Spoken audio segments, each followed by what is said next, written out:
Greetings, Tai Chi students. We're going to work on some postures and some techniques that are going to help and benefit our form a little bit.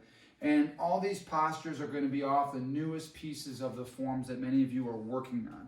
We're going to begin 24 form Repulse the Monkey. So as I play the guitar, I'm going to step back. Now remember, I'm going to watch or look sideways as I get my hands ready, step back, pivot on the ball. Now the opposite hand pulls to the hip. So again, look, step back, and repulse. Look, step back, and repulse. Now, to take it from the front for a minute, the footwork, right? So I'm on the heel. I'm going to step back. I'm going to step a little behind, a little across the line so that when I pivot on the ball, my heels line up. So I step back, behind line, and then pivot. Okay, so as you're making those transitions, we want to do that. Now, secondly is the hand, right? So I'm looking, I don't want to overstretch. I want to keep my muscles in my shoulder and chest loose. And I step back and push. And I really push the weight back. So karate students, think of a really bad back stance, right? So your front leg is pretty straight. So I bring it up, and I'm going to pull this to my waist. Right below the waistline, I pull it to my hip. In the 24 form, we do that 4 times. Okay? Next, we're going to fast forward for our purple sashes into what we call Fair Lady Works with the Shuttle. And we started doing one side. I'm going to do both tonight. So from Golden Rooster, I'll do it facing this way first. I step to my left forward corner, block to my right corner, and then as I push, I shift the weight. Notice I'm in a leaning posture with my body, right? Then all I'm going to do is flatten everything out. I'll turn my right foot and then extend. I keep the weight back until I'm ready to push. Okay? So one more time, I'm going to do it from a few different angles. In the traditional form, we actually start to the side. So I'll step to the left corner, step to the right corner, weight back, push forward. Level out. Now, left corner, push.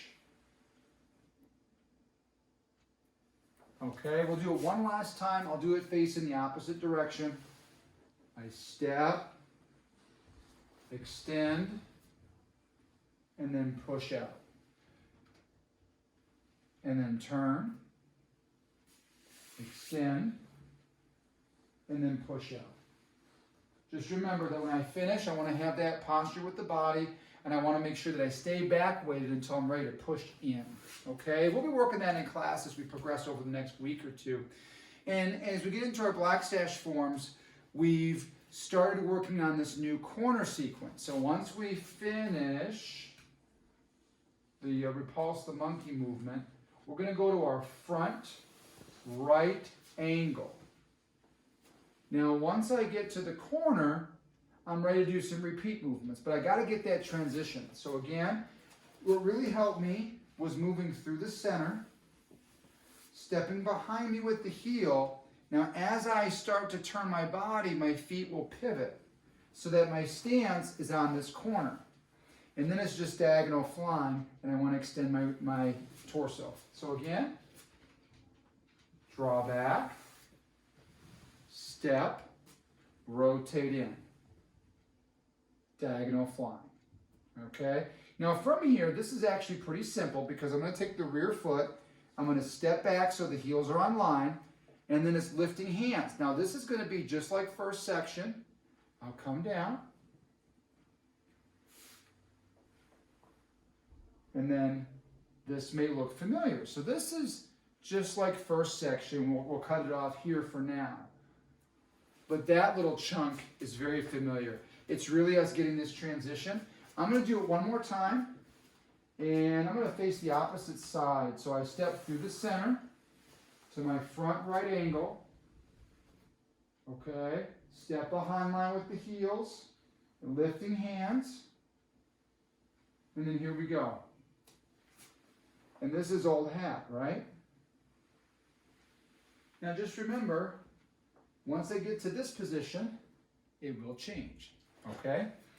And finally, for our senior black sashes, what I'd like to do is get you a little bit of prep work on what's going to happen after that last punch. So we punched low, and I worked with you a little bit on how we turn. So I back fist, push, deflect. I'm going to come down. Okay. Reach out, punch. Now, I started you on this transition, so I shift back. What we're actually going to do from here is cross and prepare for a kick. Okay, so let me just do that transition a couple times. I shift, extend. My weight's already forward, so I just bring the leg and the arm up, and now I'm ready for that right heel kick. So one more time, shift. Now extend your weight forward. It's already there. Connect the hand and foot and draw up. I've turned my toes so that my hips are open so I can execute the kick. So we just want to be in standard knee lift, prepped for kick position there. Okay, we'll get a chance to work that. The last thing I like to do for everybody is work a little bit of our Pagua push hand techniques. And this is actually something really nice we could do with or without a partner. So if I start one hand on top, one hand on bottom, doesn't matter which one, we can do both. But I'm going to walk the circle. Now, in between this transition, I cross my feet and I cross my arms. Now this cross is the same cross that we do at the end of our forms. It's the same cross I just did on that kick. So make that connection. That's going to make it easier to learn. So I start here. Cross. Now both hands turn out, see? Just like we do in the form, except I'm in more of a fighting posture here. I get back to my, I can turn any time, but I'll do it back to the front so we can all see. Palms up. Now here's the cross, right? I cross, and then as I step out, I turn the palms out. I want to have forward energy with my palms, outward press with my ki or chi. Top hand stays on top, bottom hand ends up on top, see? So you can literally do this right alongside this video and practice with me. Some of you have Tai Chi family at home. Hey, by all means, work it out. Have some fun. And we'll get a chance to practice in class, everybody. Thank you very much. Hope that was helpful. Have a great day.